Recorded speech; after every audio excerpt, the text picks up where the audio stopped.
they always said I'm wrong, but what they doing today? I think they want me gone, but I ain't going away. They told me I was wrong, but look at my ass today. Da da da da da da da da da da da. Yo guys, what's going on? I'm Tim along with Justin, a late night edition of the NFL Final Score here on the Real Sports Talk Network. Justin is a Chargers fan, so let's just say he's not exactly happy, but he's going to have to wait till the end of this video to express why he isn't happy. We'll get right into the first 1 o'clock game. The Miami Dolphins defeat the Cincinnati Bengals 17-13. Justin, this really wasn't a game that had much. Hardline and Tannehill have a pretty decent game, but A.J. Green and Andy Dalton outdo them. Really not a very interesting game.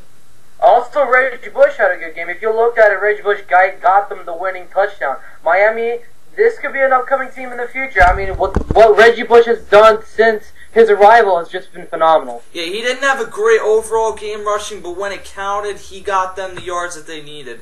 Speaking of when it counted, the Green Bay Packers got up pretty big early. There were a lot of, if you follow NFL memes on Twitter or Facebook, there were a lot of people making memes during the game about how the Packers were just going to blow them out. And then all of a sudden, Andrew Luck, Reggie Wayne helped propel the Colts back to a 30-27 win on the day where they're really putting this game in the honor of Chuck Pagano, who is battling leukemia, their head coach. They come back with a 30-27 win, and Andrew Luck today looked like an elite quarterback.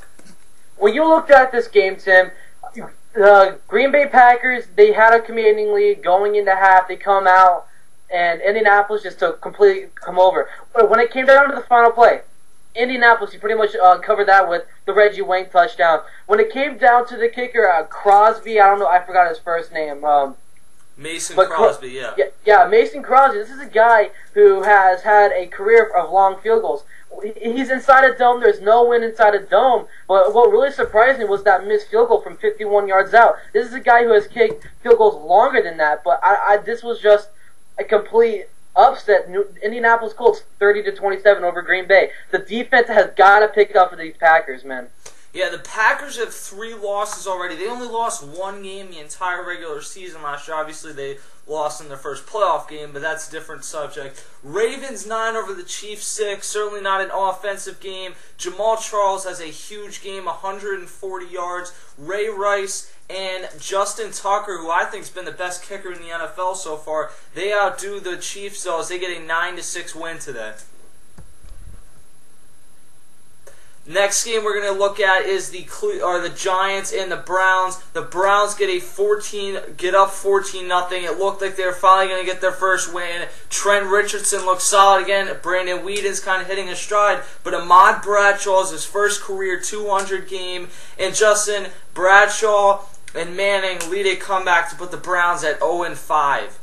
When you looked at this in the beginning, I was really intrigued on how well Cleveland came out and performed in the first quarter alone. When in the first 5 minutes of the game, they were up by 14 points. Out of nowhere, Eli Manning comes out, 3 touchdowns, all 3 of those touchdowns going over to Victor Cruz, who did not have a very productive in yardage-wise, but you know what? He still came up out of nowhere in goal line situations, red zone situations, and got those touchdowns for the Giants. 41-27. New York Giants defeat the Cleveland Browns, who are now 0-5. Yeah, and Victor Cruz has his first career 4-touchdown game. The Falcons, speaking of, we had the 0-5 Browns. We have the Falcons improved to 5-0 for the first time in their franchise's history. Matt Ryan is another solid game. Tony Gonzalez made a great touchdown catch today. The Falcons go to 5-0. RG3 got absolutely lit up late in this game. I mean, he's fine in terms of he's okay. Everything's going to be okay. He has a concussion.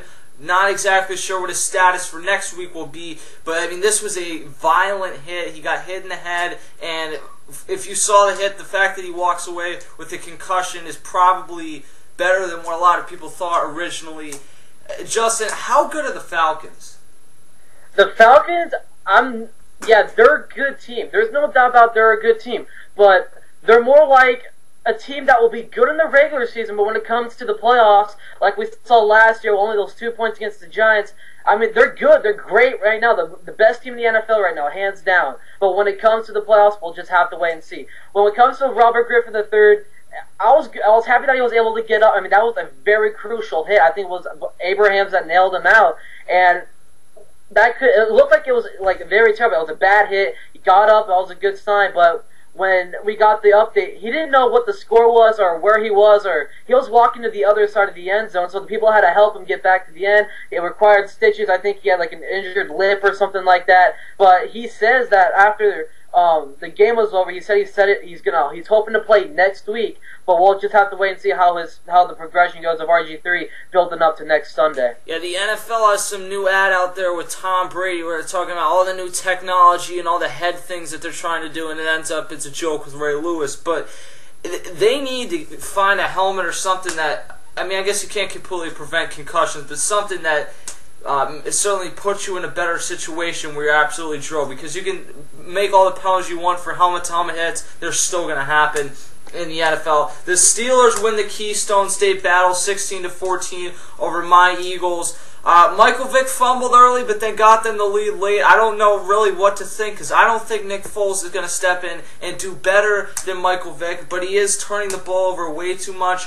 Big Ben didn't have a great game today. Rashard Mendenhall did have a pretty solid game, and Sean Sweezum late kicks the game-winning field goal. Justin, what did you think about this one? I saw a little bit of it. I was really focusing on the Giants and the Browns, so I thought that would have been my upset of the week.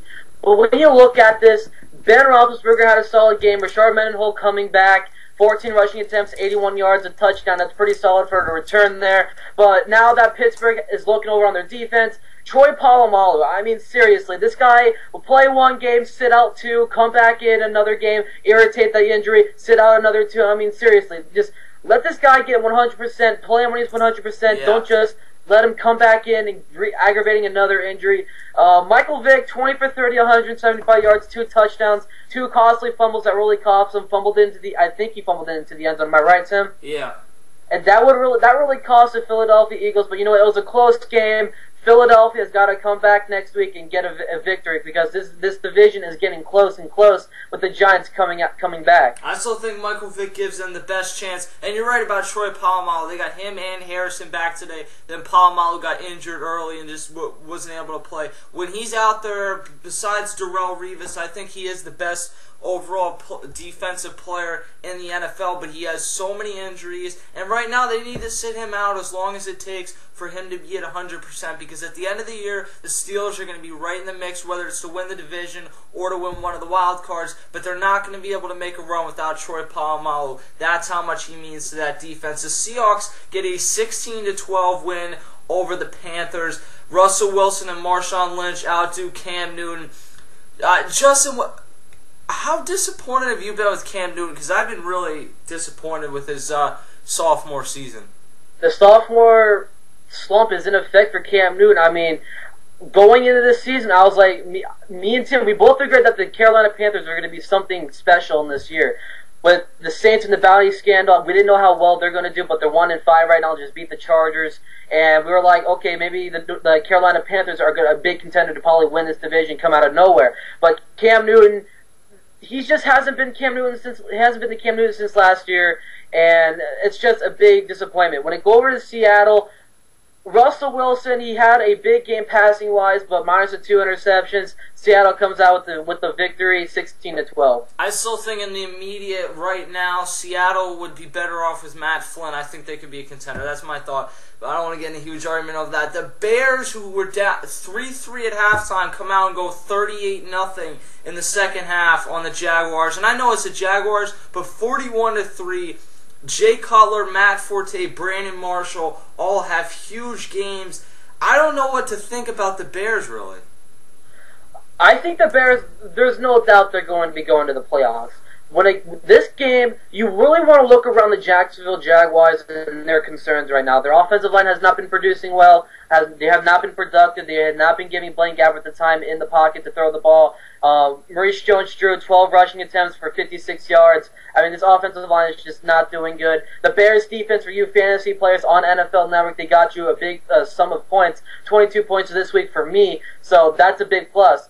the Jacksonville Jaguars, I was reading up a little bit right here on rotoworld.com. Heading into Week 6, their bye week, Mike Mularkey is not looking to bench Blaine Gabbert for Week 7 when they come back and play. I mean, Tim, do you think that it should be do you think Jaguars should switch quarterbacks right now? No, I mean, they really don't have another option. I wouldn't be surprised after this year if they try and draft someone else because there's a decent amount of quarterbacks coming out this year, but I don't think that they're going to do that in this game. The Vikings, or this season I should say, the Vikings, they're really one of the surprise teams right now. They get a 30-7 win over the Titans, who have been one of the most disappointing teams. Christian Ponder, Percy Harvin, Adrian Peterson, none of them have been great, but they just seem to find a way to win every week. The Vikings are 4-1. Chris Johnson, who finally had a good game last week, regressed this week. He only ran for 24 yards on 14 carries. That's 1.6 yards per carry.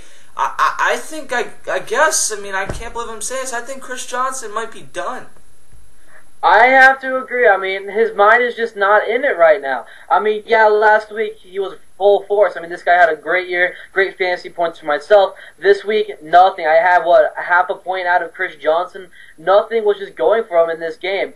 Minnesota Vikings, I mean, they're just pulling off. They had a hard schedule. When you looked at this to start the season, I mean, it was kind of iffy for a team who we thought was going to be very bad. Jacksonville, Indianapolis, San Francisco, upset versus the Lions. They won that. Tennessee. Now they have to face up against the Washington Redskins next week, Arizona, and Tampa Bay. A hard 3-game schedule now. Let's see if right now, I don't know how well the Minnesota Vikings can do down the stretch of the season. They're in first place, tied with the Chicago Bears. We'll just have to see. I still think the Bears are still the favorite to win its division.